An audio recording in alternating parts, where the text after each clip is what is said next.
जय श्री राम, जय श्री राम।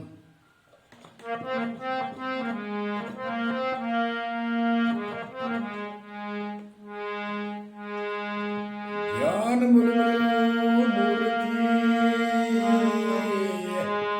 पूजा मंत्र वाक्य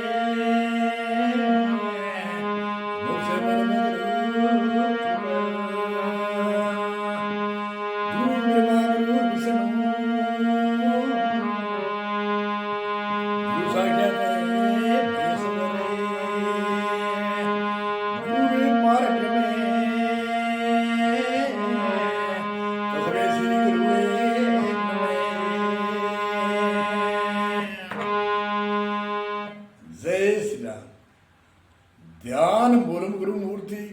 ध्यान का मूल केंद्र के कौन सा है?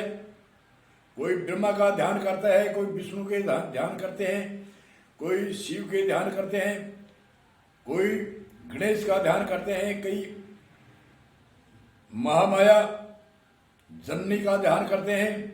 और ध्यान का मूल केंद्र के क्या है जिसके ध्यान करने से सारे ध्यान समावेश होते हैं। इसलिए संतों की ये शिव जी की गुरु गीता का श्लोक है। ये श्लोक हर जगह कोई भी धार्मिक कार्य हो, चाहे सत्संग हो, उसमें ये श्लोक बोलते हैं। हरि कथा हो, उसमें ये श्लोक बोलते हैं। यज्ञ होम में ये श्लोक बोलते हैं।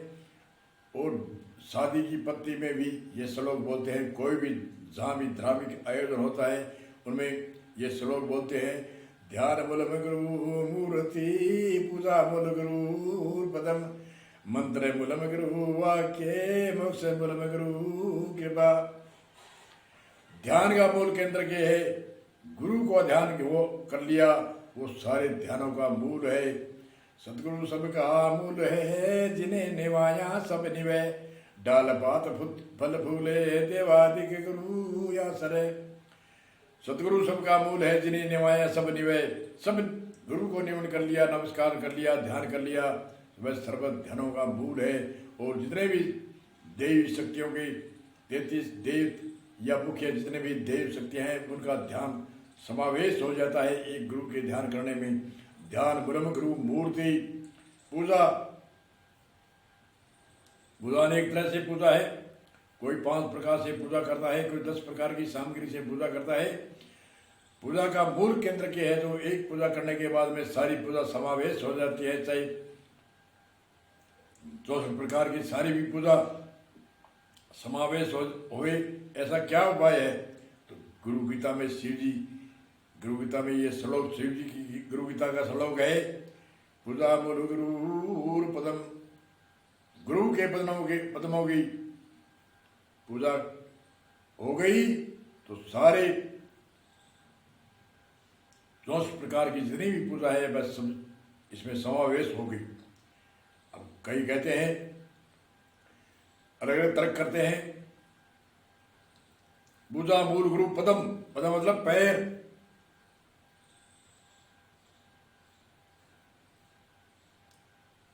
कई तर्क करते हैं कि चरण, चरण के शब्दों को चरण कहते हैं। अलग अलग स्थान होता है, अलग अलग जगह होती है, देश काल देखा जाता है।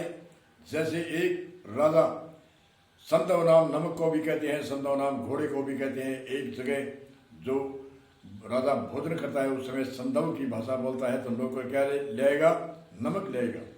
और जो सभा में जाकर के संदव की भाषा बोलेगा तो क्या लेगा? घोड़ा लेगा। क्यों? संदव नाम घोड़े को भी कहते हैं और संदव नाम नमक को भी कहते हैं। इसलिए देश काल बदलने पर वस्तु का गुणधर्म बदलता है। इसलिए इसमें कहा है ध्यान मूलम गुरु मूर्ति पूजा मूल गुरु पदम। ध्यान को मूल केंद्र के है, ध्यान को मूल केंद्र है। ध्यान मूलम गुरु मूर्ति, गुरु का मूर्ति का ध्यान कर दिया तो जितने भी देवी शक्ति है सबका ध्यान समावेश हो गया। इसमें गुरु में समावेश हो गया। सतगुरु सबका मूल है, जिन्हें निवाया सब निवे। डाल पात फल फूल देवादि के गुरु या सरे। ऐसे भी संतों की भाषा है। पूजा मूल गुरु पदम। पूजा 64 प्रकार की सामग्री से अनेक तरह की देवी शक्तियों की पूजा होती है। तो गुरु की पूजा करने के पद्म की यानी पैरों की पूजा करने के बाद में सारी शक्तियों की पूजा समावेश होती है। ऐसे शिव जी ने गुरु गीता में लिखा है। और ये श्लोक आम जगह धार्मिक आयोजन में बोला जाता है। ध्यान मूलम गुरु मूर्ति पूजा मूल गुरु पदम मंत्र मूलम गुरु वाक्य मोक्ष मूलम गुरु कृपा। मंत्र का मूल केंद्र के है, जिस मंत्र से जो तारक मंत्र है वह गुरु का जो बताया हुआ मंत्र है, जिसने धारण कर लिया वो मूल है। मूल मंत्र गुरु वाक्य, गुरु को वाक्य है वो मूल मंत्र है। मूल मंत्र गुरु वाक्य मोक्ष गुरु कृपा। गुरु की कृपा हो गई तो मोक्ष हो गई, ये निश्चय है। सालोक है, समीप है, स्वरूप है, संयोजक है, आदि आदि 4 प्रकार की मोक्ष मुक्ति मानते हैं। गुरु की कृपा हो गई तो मोक्ष मुक्ति हो गई। गुरु ब्रह्मा गुरु विष्णु गुरु साक्षात महेश्वर गुरु पार ब्रह्म तस्मै श्री गुरुवे नमः। गुरु ब्रह्मा के स्वरूप है। गुरु ब्रह्मा के स्वरूप ऐसे है।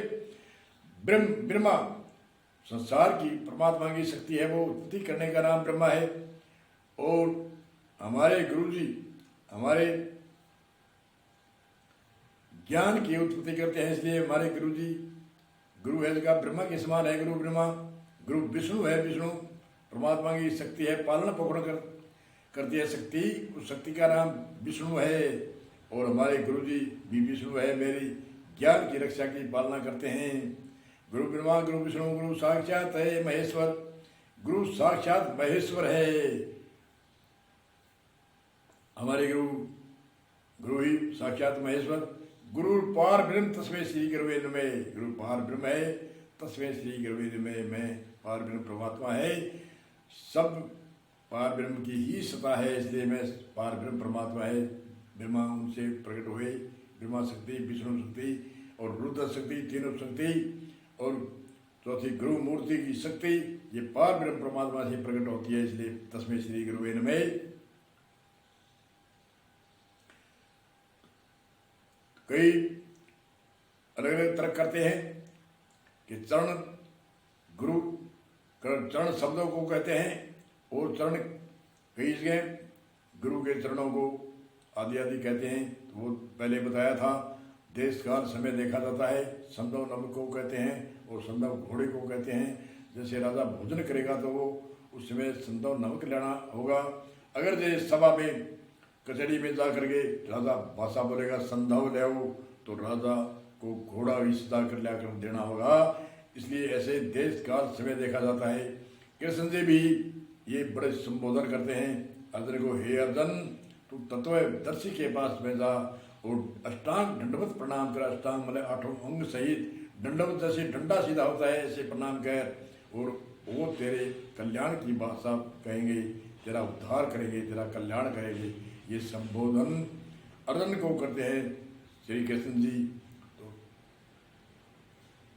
प्रणाम करने से यश बढ़ता है, कीर्ति बढ़ती है, आयु बढ़ती है। तो अपने ही प्रभाव, अपने ही लाभ होता है।